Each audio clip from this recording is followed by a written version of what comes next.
Hello, everyone. It's Lee Henson again from AgileDad. Good to see you. I am so happy you could be here today with us for this presentation. Today, we are going to discuss Agile certifications. Do they really make a difference? Now, I know what you're thinking. There's a lot of differing views on this. There's a lot of people who have opinions.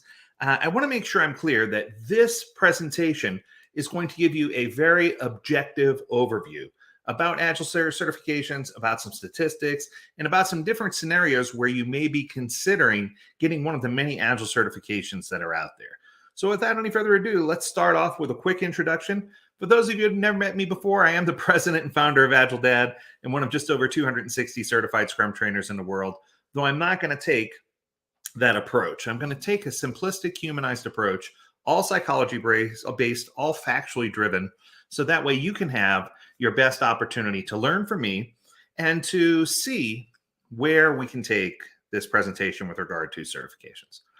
So we do have some upcoming virtual workshops and webinars. I just wanted to draw those to your attention. Once again, all these webinars are completely free. So if you have an opportunity to spend some time with us and do some of these webinars and participate, we would love to have you. Also, we've got a lot of upcoming virtual courses. We are running some really special rates all throughout the month of April. And I heard a rumor that they may continue into May, so stay tuned for that. But we've just got a lot going on. We offer both public and private classes, but that's not why we're here today. I just wanted to make sure if you have an interest in seeking out Agile coaching, Agile training, or just want someone to speak at an event, make sure you reach out because I'd love to help you through that. Okay, last but not least, we do have a podcast called the Daily Standup Podcast. This is a powerful tool that you can use to learn more about this topic and many other Agile-related topics. So if you go out to either iHeartRadio, Spotify, TuneIn, Apple, Amazon, Google, CastBox, Audible, Stitcher, or Anchor, or if you ask any of your two favorite girls, the Alexa or the Siri, if you ask either of those, they do have this podcast available as well. So it's easy for you to head on over, take a listen. It's 10 minutes or less every day. Every Monday through Thursday is an Agile-related topic. Every Friday is something spiritual and uplifting. I just wanted to carve out 2.5 minutes to make sure you are aware of a lot of the free tools that you now have access to so that you can come and spend some time and share those with all your friends, family, neighbors, whoever might be able to find this useful, right? So good stuff. Okay. So let's kick it off with a question. Who says that Agile makes a difference? Now, these celebrities may surprise you, or these people may surprise you because they may not be the people that you thought I would have advertising for Agile. So here we go. The first one, Mr. Albert Einstein, Professor Albert Einstein said, learn from yesterday, live for today, hope for tomorrow. The important thing is to not stop questioning. Now, it doesn't mean questioning authority. It means questioning whether something's right or wrong. And I think that a lot about Agile is about being curious and being a humble, curious explorer, being inquisitive, trying to find out new things, and trying to learn as much as you can. That air of continuous learning is something that Dr. Albert Einstein was known for. Next, Mr. Stephen Hawking, who said, intelligence is the ability to adapt to change. Now, we all know that this is straight out of the Agile Manifesto, that adapting to change is something that is very important. It's something that we should be doing every single day. But even some of the brightest thought leaders in the world understood that adapting to change was incredibly important. Here's one you might not have been expecting. Miss Michelle Obama, former First Lady, said, there is no magic to achievement. It's really about hard work, choices, and persistence. Now, when you think about that, I often say that Agile is a lot about making the right choices, right? It's a lot about making decisions, making choices. So this should make total sense. Hard work is also important. If you're going to be doing Agile, you want to make sure that you are doing Agile in a way that everyone's going to be like, yeah, okay, that we can do that. And that makes sense, right? So hard work pays off. How about this one, Mr. Thomas Edison? He said, there is a better way to do it. It's our job to find it, right? And how many times did he try with the light bulb and fail before he finally got to the solution, right? So I think the key here is that it's our responsibility to find the right solution, to seek out a solution and find it. And Agile is all about exploring, right? So it should be exciting for us to find better ways to do things, to be creative, to be energized, and to seek out those solutions. How about this one? This one's from Mae Jemison. Now, she might not sound familiar to you, but she was the first African-American woman astronaut in space. Here's what she had to say. She said, do not let anyone rob you of your imagination, your creativity, or your curiosity. It's your place in the world. It's your life. Go on and do all you can with it and make it the life you want to live. What powerful words, right? And I think that sometimes when we're on a team, we might feel like our creativity is being stifled or we might be being held back. This is just a good reminder that it's our life to live and that we should be doing all we can to move forward with agility and excitement, right? So once again, another great quote. How about this one? This one's from John Wooden. He says, quote, failure is not fatal, but failure to change might be. And boy, I can't agree more. You know, it's not about how we see things initially. It's about how quickly we respond to the change, right? Plans are useless, but planning is indispensable. That was Dwight D. Eisenhower, right? So there's lots of great quotes, but we have to be ready to pivot. We have to be ready to change. And we have to remember that failure is our first attempt in learning. Good acronym. Then there's this guy. He said, quote, Agile is not a one-size-fits-all model. We need to come to terms that not everyone looks good in spandex. Now, I wanted it to be humorous, and it was. But the truth is, I think so often that we try to make Agile this silver bullet approach. This one size fits most. There's one way to do it, or there's one correct certification. And the truth is, that's not true. So it's urgent for us to start to behave in such a way that we know that it's not a red pill, blue pill, single-threaded solution. We need to figure out a way that we can approach this better and that we can move forward and really understand how Agile and certification specifically is going to impact us, right? So I broke this down into a few categories, right? So the first category I want to talk about is landing the job. Now, at AgileDad, we're fortunate enough to have one of our coaches who's also a full-time recruiter, right? That helps. So we got a lot of this good information, but we also have some friends over at Indeed.com. So a lot of the statistical data that I'm going to be sharing with you comes directly from Indeed.com, and it's statistical as of that day. So keep in mind, these numbers might fluctuate a little bit, but the numbers that I'm giving you are going to all be very close. Ready? So let's talk about how Agile certifications impact you as a job seeker, or how Agile certifications impact you as a job provider, because I think both of those are incredibly important, yes? So let's cover both. So the Agile market. So we learned from Indeed.com that currently, as of today, Indeed has a total of 221,970 Agile-related jobs available. So anybody out there who says, oh, I'm trying to do Agile, or I have a certification, I can't find a job, there's a lot out there. You just got to look, right? The salary range for these jobs is somewhere in the $100,000 to $182,000 range based on the listings that actually had salaries listed, or salary estimates listed, right? So I'm sure there's some that fall below and some that go above, but this was just based on the ones that had salaries listed. Most positions were looking for candidates with at least 5 years of experience at this point, which I thought was really interesting. And they positioned it as Agile or Scrum experience. So it wasn't necessarily that any of the others are bad. It's just those were the words that they used, right? Over 65% of the jobs listed called out at least one certification as required in order to be a candidate for that position. Now that's interesting, right? When you got 65% of the job offers, the job placement people saying, hey, you need to have a certification, it's probably a good idea that the candidates come in with those certifications, right? So here's the summary. There are tons of jobs out there.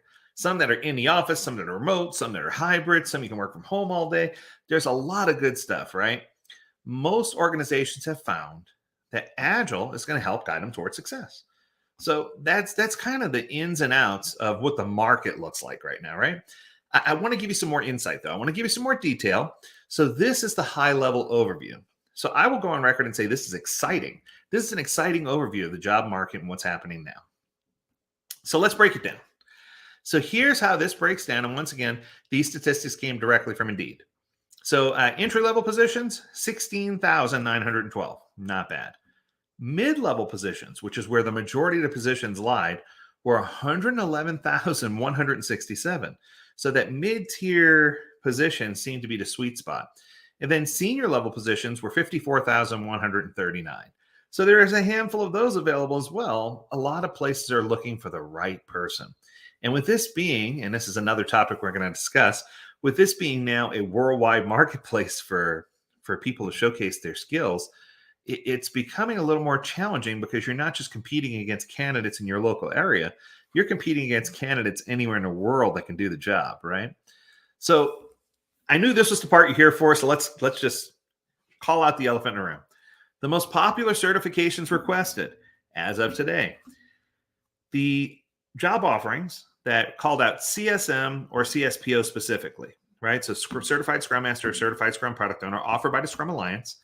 They had 35,436. So there was a lot of those, right? Many called out SAFE certifications. And I bundled them all together. So SAFE Scrum Master, SAFE Product Owner, SAFE Program Consultant. So I leading SAFE. I just bundled them all together, yes? And that number was 31,551. So still very close, right? So the professional Scrum Master or the professional Scrum Product Owner, because I get a lot of people who ask me that question, that is through scrum.org. And there were 818 listings that specifically called out that certification. Now, what I can tell you is that may be an unfair representation because there were still 78,747 that said that they called out any Agile or Scrum certification preferred. So I guess what I'm trying to say is that whether it's a professional Scrum certification, a scaled Agile certification, or Scrum Alliance certification, people are looking for certifications. People are looking for people who have the credentials, right? So 147,552, that's the total, of the 221,970 jobs listed, asked for some form of certification. Now, interestingly enough, that left 74,418 that didn't mention it. So roughly 65% of the jobs asked for a cert. So to give you an idea, that's 2/3. So 2 out of every 3 jobs asked for some form of certification, with Scrum Alliance and SAFE kind of being tied for that first place position and other certifications falling in behind. Yes? So there's a lot of demand, a lot of requests for those certifications. So it's something that's probably important for us to address. So what about those remaining certifications or those remaining companies that asked for certification but didn't necessarily know exactly specifically which one they wanted? Where did that position them? Well, in many cases, the employers themselves are confused. So let me give you a little bit of a background. So some employers had listings where the job description just wasn't Agile at all, right? There was nothing Agile about the job description, period. It was just out there. It was one of those things where you read the description, you're like, there's nothing Agile about the description at all, right? But they put the Agile keyword in because, well, some listings were not for Agile positions at all, but they put in Agile keywords so you get more people to view it. Because usually when it gets more views, a lot of those job-seeking websites will boost the listings that have greater views. So the idea of using Agile keywords to get more views to boost a listing that's not Agile at all is not uncommon. Then, of course, there are some positions, my favorite ones, that were listed where they were looking for the Agile Scrum Project Manager that can help them implement the Jira Agile. I know, I'm sitting here laughing at myself, but you'd be surprised. There are people out there who still don't know exactly what they want. And some were just looking for straight up traditional PMP project manager. And there's no harm there, right? But the truth is, there's no harm at all in admitting that many of the job postings were just downright poor. This is a typical symptom. It's something that happens all the time. Usually when you go to someone in HR and you say, hey, can you drum up a description for us? We need to hire a Scrum Master. And they're like, sure. And the person goes to Google and types in Scrum Master. And they say, oh, yeah, what tools do they need to know how to use? And somebody says they need to know how to use the Jira. So they put that in the description, right? But the truth is, when you start seeing those job descriptions, you start interviewing and bringing in the wrong candidates. So a lot of things here are really, really interesting when it comes to making sure you understand what you're asking for and making sure the people who are on the receiving end understand what they're doing, right? So very, very interesting. So the second part of it is, okay, if only 2 out of 3 are asking for certifications, how is it going to benefit me when I'm talking to a recruiter? How is it going to benefit me and advancing in my current position in my employer, right? Because there's got to be more to it. So we talked about people who are seeking jobs. So now I want to focus my attention on people who are being interviewed for jobs and for people who are currently in a position. And I want to start with asking yourself a question. You should ask yourself why. Why am I seeking a certification? What am I trying to prove? Who am I trying to impress?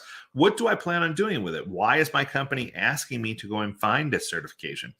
Why am I so eagerly excited about taking the class? Or why do I want to be engaged in this way?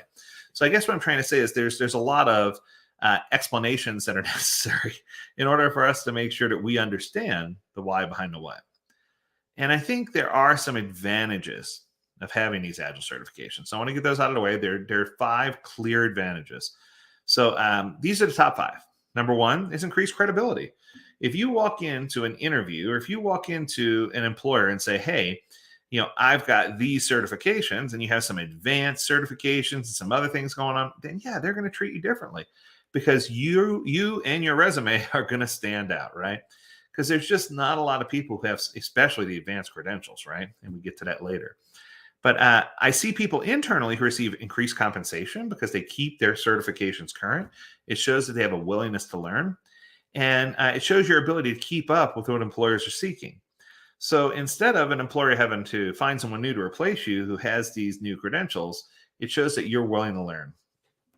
And the advanced credentials, they allow a path for people who are in a position to have accelerated growth. And I think that's something that's incredibly important too. What I'm seeing is that a lot of organizations now are seeking the advanced certifications. So they're saying the basic certification is required, the advanced certification is preferred.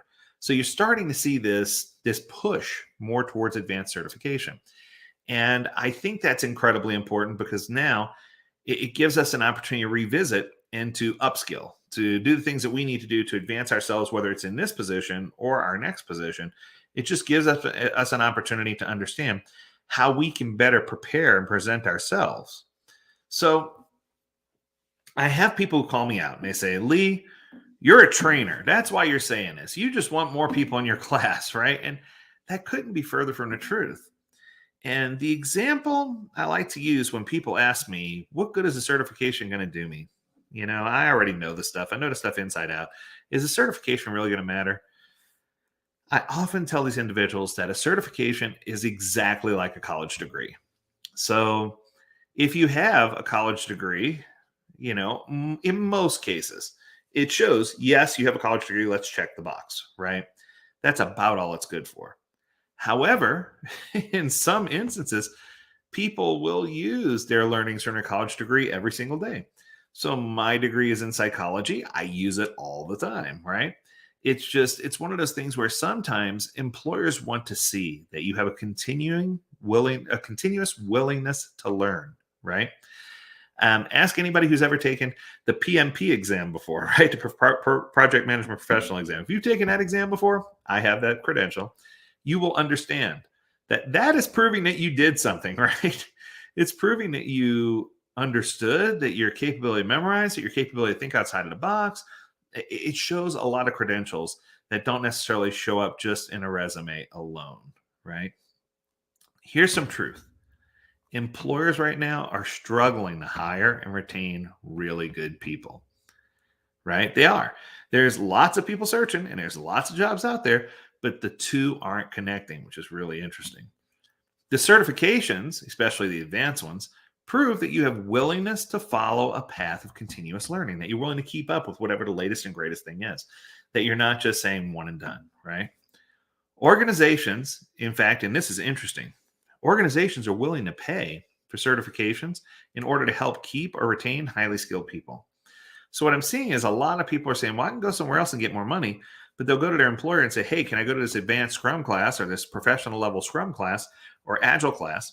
And what you're seeing is more and more employers want their people to get it because that will help show appreciation for those people who are doing the work, and it will allow them to stick around longer in those positions. So certifications are also a great way to validate current knowledge and skills.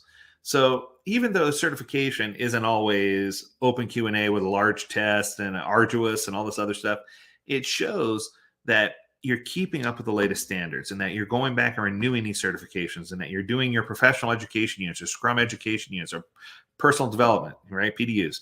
You're getting these in there so that you can show the world, hey, that you're current, that you're not just out there with a piece of paper saying you know something, right?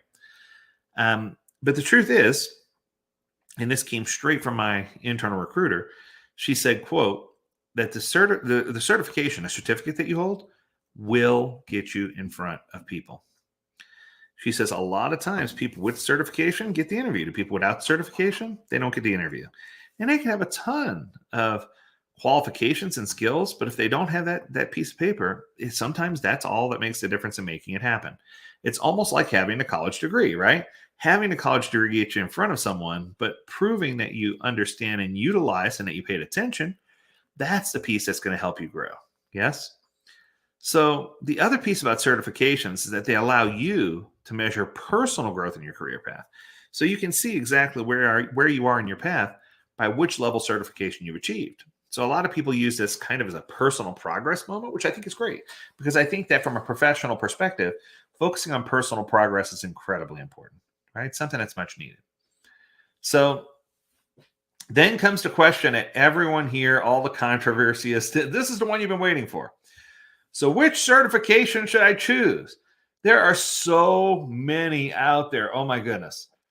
There are hundreds of certifications out there now. Everybody made a certification. And I think it's so interesting that everybody made one. So let's talk about how you know what to do. So I put together 3 considerations to help you understand which certification you should go for first, and then how you should progress from there. So call me Captain Obvious, but even if you've already been working in an organization and using Agile or Scrum for some time, you should always begin with a foundations course. Now, this is interesting. Notice I didn't call it like, essentials, right? Because I don't want it to be something that's just very basic. A foundations or fundamentals course will allow you to make sure that you are on the same page with and that you're speaking the same language and that everyone understands you and that you understand everyone. It'll just bring you up to speed with what's happening inside of your organization. And this is something that should be done as a team collectively, right? Many organizations are coming back now and bringing companies like AgileDad in to help them facilitate these classes internally, even if it's just, remote on Zoom, just to make sure everyone's speaking the same language, everyone's on the same page, just to get some consistency so that the work flows better. Next, you should choose a role-specific certification. Now, I know for certain there are tons of certifications for Scrum Masters, tons for product owners. There are a few for business analysts. There's a bunch for leadership. Pick the one that's going to map best to what you actually do, right? And we'll talk more about that in a few minutes. And then finally, don't forget to go for those advanced certifications. I tell people all the time, the level 1 certification is great, but the advanced certification is what's going to separate you from everyone else. So just to give you an idea, by way of example, I'll use the Scrum Alliance as my example because I do have access to some of these numbers. They've issued over 1.2 million certifications, and about 10% of the certificates went for advanced level credentials. And how about this? Less than 1/100th of a percent of certs were issued for guide level certifications like a trainer. So if you think about that, the easiest way to put it in perspective, they've issued 1.2 million certifications, and there are less than 300 certified Scrum trainers in the world. Right? I'm not saying it's a bad thing. What I'm saying is that lends credibility to the people who are offering those certifications because there's a rigorous process of selection and a rigorous process that they go through in order to carry that credential and be allowed to certify other people. So with that being said, the key is that the advanced certificates that's what's going to give you the advantage. The advanced certificates are what's going to give you the oomph. That's what's going to give you the decree. That's what's going to make everybody say, yes, this is going to separate you from everyone else. So next, now that I got that high level stuff out of the way, the next question is, how do I choose the right specific training? How do I choose which training is going to be best? And in order to do that, we need to begin with the end in mind. So you need to start asking yourself questions like, should I be choosing certification based on my job or title? And if so, then okay, make sure you seek out those certifications and create a path. As long as you start with a foundations or fundamentals class, I think that's going to help get everyone on the same page. And one thing you might want to consider is if you discover that your position or that your company is 100% software related, you probably want to lean more towards the professional Scrum Master, professional Scrum product owner. Dave West and Scrum.org have done a fantastic job of working together with Ken Schwaber, one of the co-founders of Scrum, to create a path that allows you, if you're building technology and if you're building software, and their classes are very rigorous, the tests are hard. They give you a lot of real world scenarios that involve software development, but it's very specific. It's very structured. It's like a bowling alley with the gutters, right?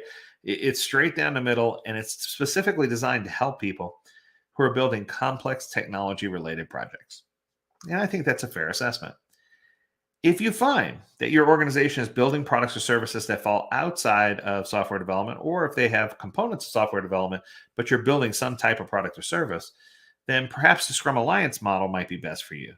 We have certified Scrum Masters and certified Scrum product owners and a litany of other classes to help guide you so that you can achieve both level 1 and advanced certification, as well as professional certifications. There's lots of different tiers, and that's the same for the previous as well.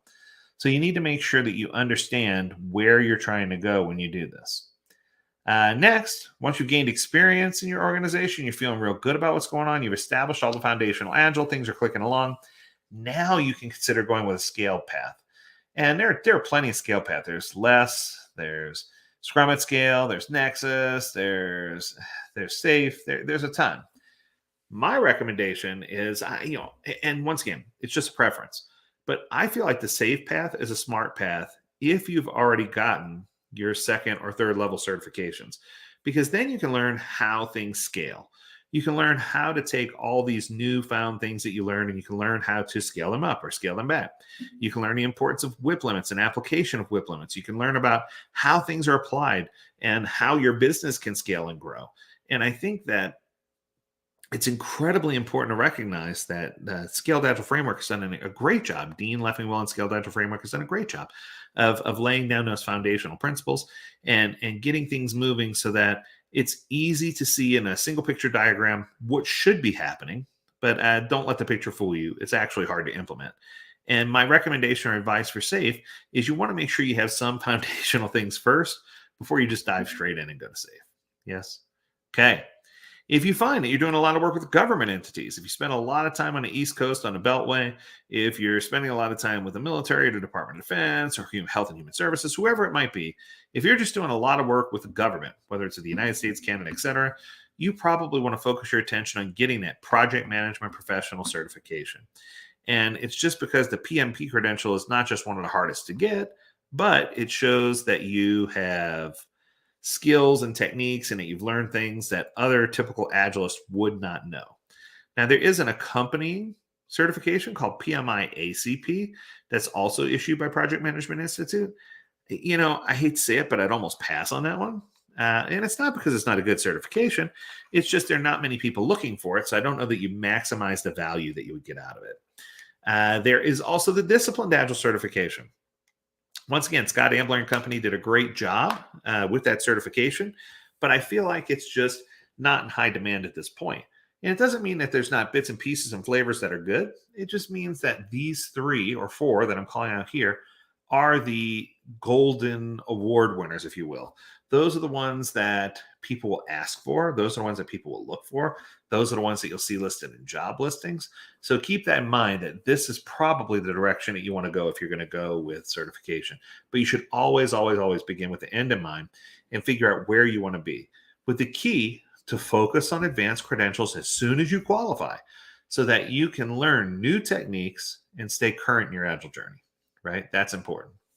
So that brings me to the next question.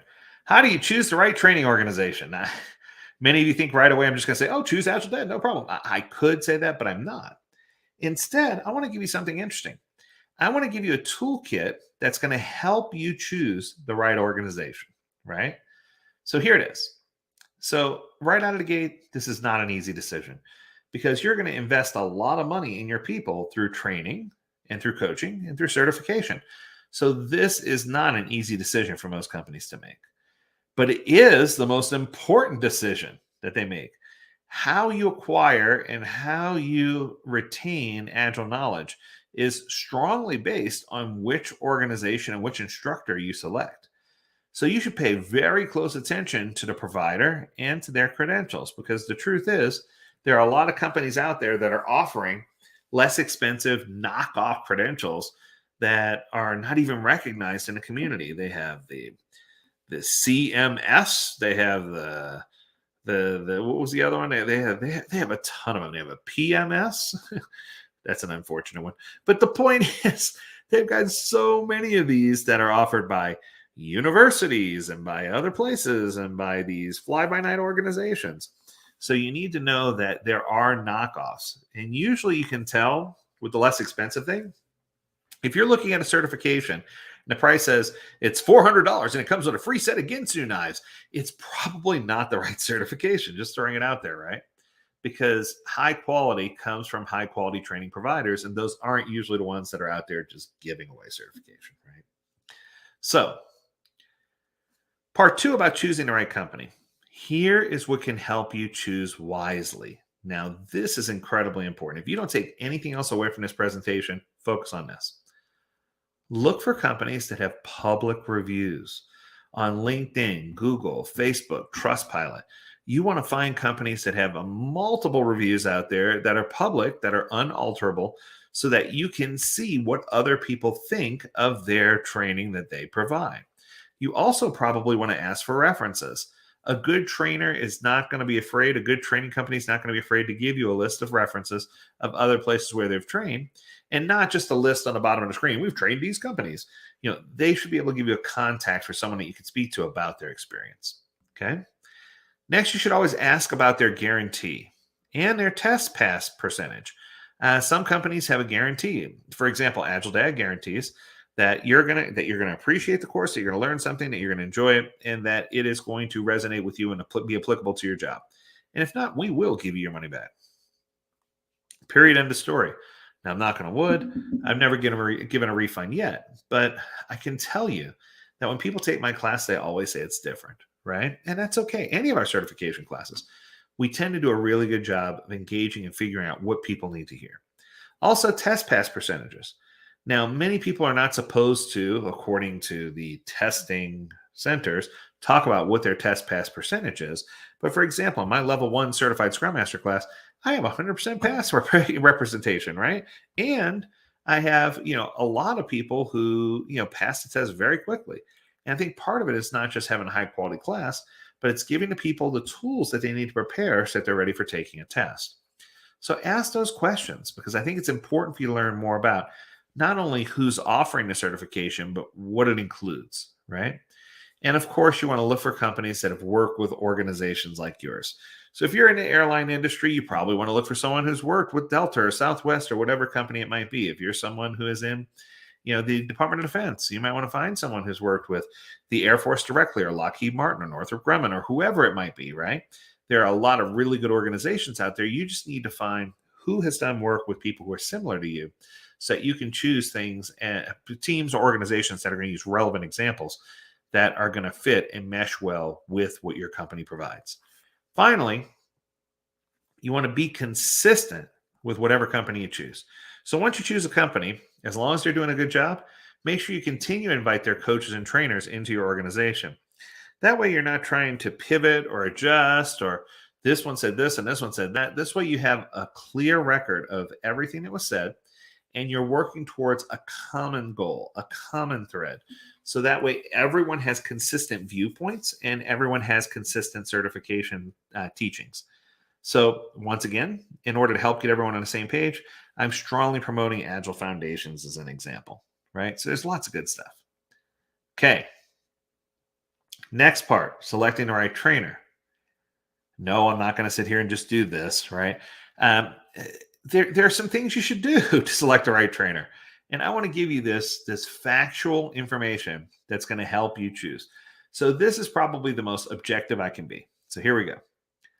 So you want to ask powerful questions to the person who's going to potentially train your group. Here are some questions that I put together that all of you should be asking. What is your teaching style? You'd be surprised. There are a lot of people who do teaching from the back of the room and they do it really well. And there's other people who do teaching from the back of the room and you'd swear there was no instructor there, right? They just lead people to a topic, let them talk about it, move on to the next topic. So you need to understand more about their teaching style, their methods, and what type of techniques they might use. Then you should ask if they offer both virtual and live options. I mean, many people are burnt out on Zoom and LinkedIn at this point, but there's still organizations who said, hey, we're going to have a decree to work from home for the foreseeable future, right? So you want to make sure that the company offers both options, and whatever option is most important to you, make sure to have availability. Yes. Then you can ask yourself the third question, which is probably the most important on this entire list. Do they offer private sessions where they can adjust or pivot the dialogue a little or the exercise a little to align more closely with what your organization offers? And this is one that's interesting because the other two, well, I shouldn't say the other two, the two representations that we had here from scrum.org and from SAFE both use a very static, methodical, every trainer uses the same deck, which is great for consistency. But at the same time, it doesn't allow you to pivot based on the industry or based on what's being, what group's being taught.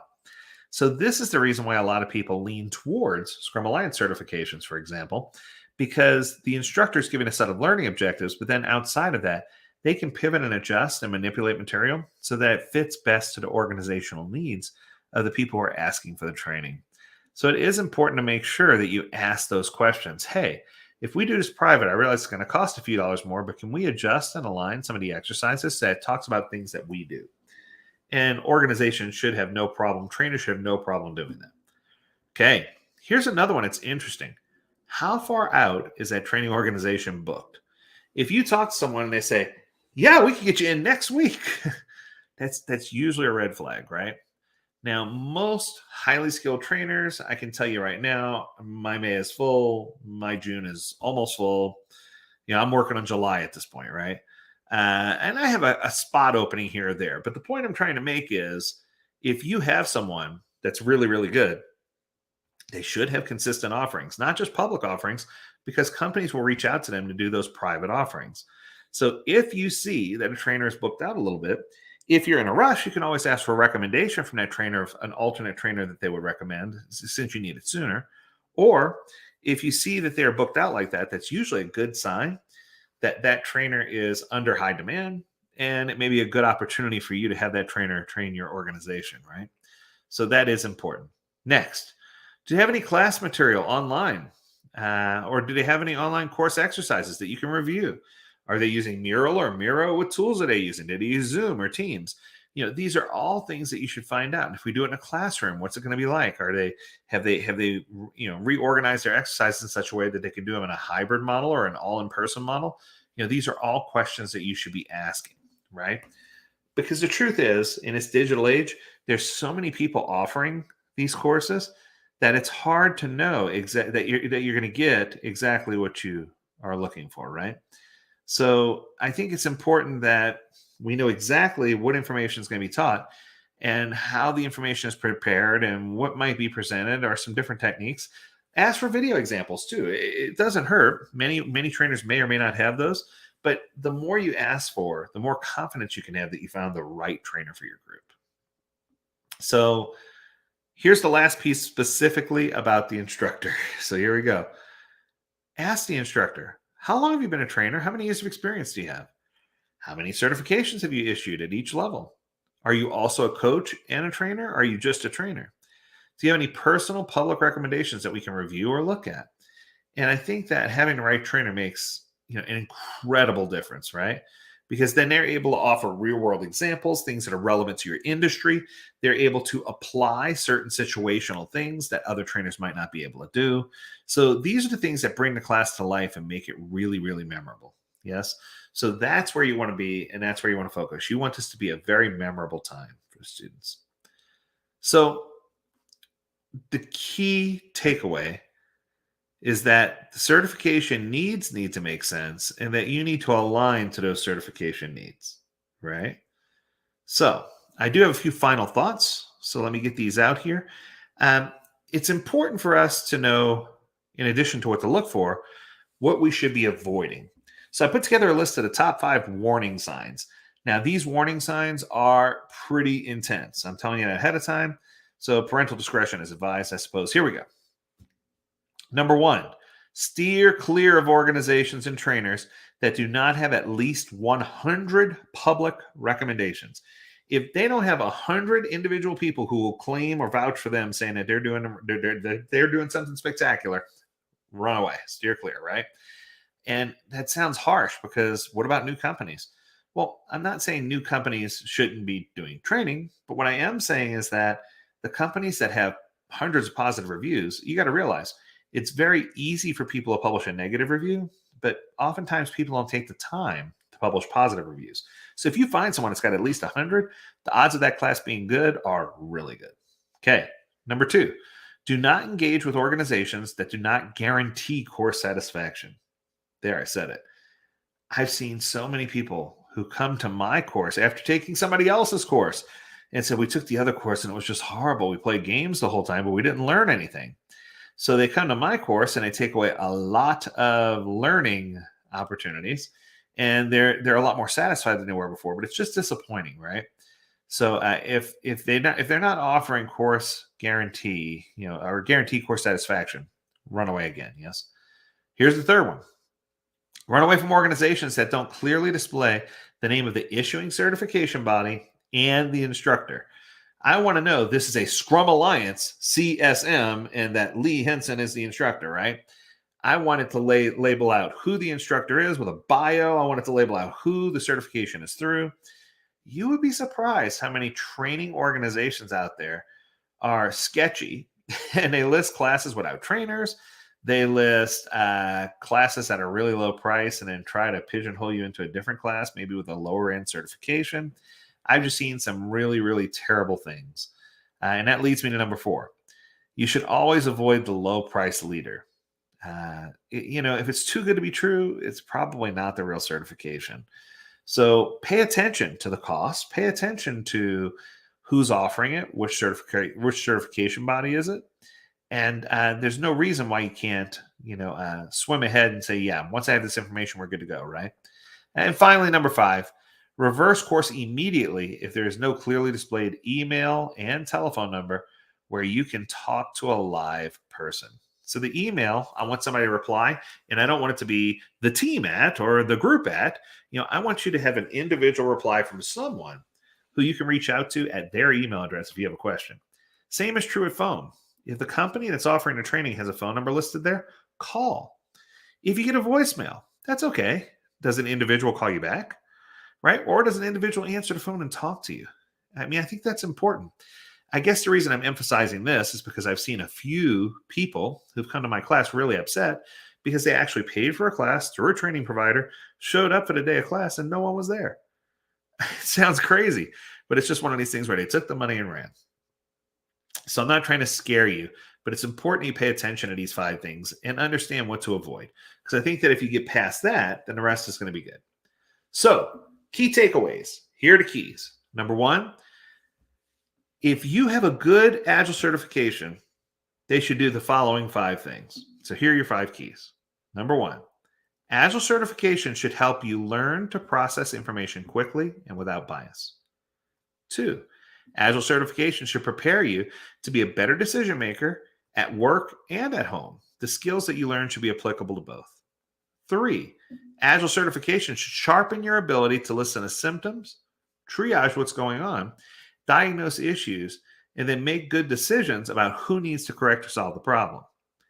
Agile certification should, 4, ignite your creative energy to create a product or service that wows the consumers.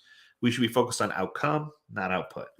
And finally, Agile certifications should align your vision and strategy to focus on outcome instead of output, which is what I just now said, because if you're not doing that, you're going to wind up lost. So those are your 5 keys. That's what you should be doing, right?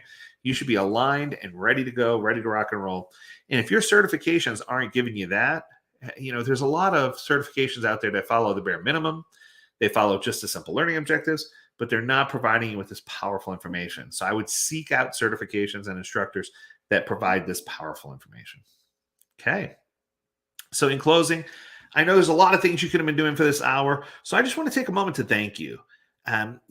It's interesting to me how many people come to me and have these questions, and they're expecting me to give a total biased answer. So I hope that you found this presentation to be completely non-biased.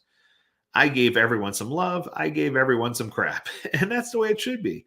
I want you to find what works best for you. And if you have additional questions or concerns or comments, feel free to reach out to me directly. Here is my information so that you can reach out directly to me. And I just want to make sure, once again, that I thank you for taking the time to be here and watching this video. I hope that you can find a perfect certification for you. And I hope that your organization can find a great training organization to partner with to provide these Agile training and certifications. And as always, thank you for being here. We have lots of exciting additional things coming up, and we hope to see you again soon. So until next time, take care, everybody. Bye now.